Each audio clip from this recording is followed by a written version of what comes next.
Governor Glenn Youngkin is taking action against gun-related legislation that made it to his desk. He recently vetoed 30 bills that passed the General Assembly. Some of those measures would have slowed down certain semi-automatic gun sales.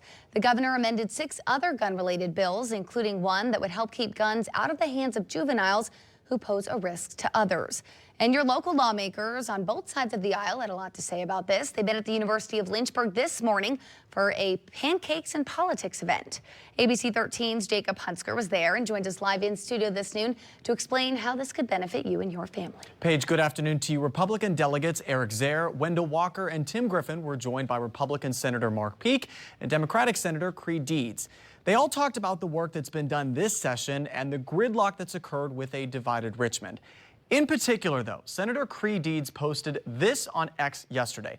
2 amendments that he put forward that he says Governor Glenn Youngkin vetoed.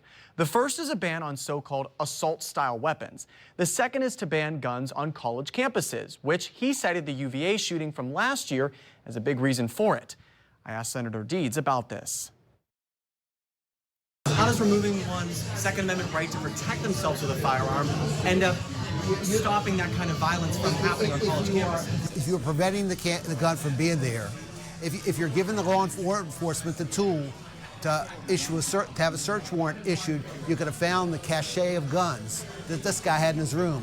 If the guns had been found, he would have been in violation of school policy. He also would have been guilty of a Class 1 misdemeanor. You could have seized the guns, and it could have prevented this tragedy from occurring.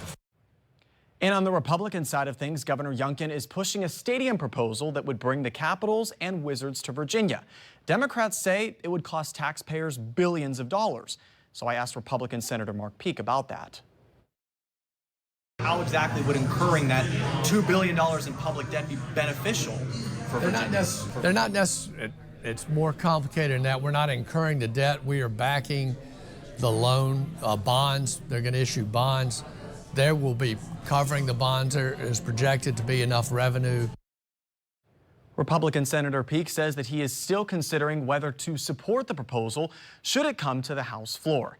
The General Assembly reconvenes on April 17th. The budget has to be done by July 1st when the next fiscal year begins. Back to you.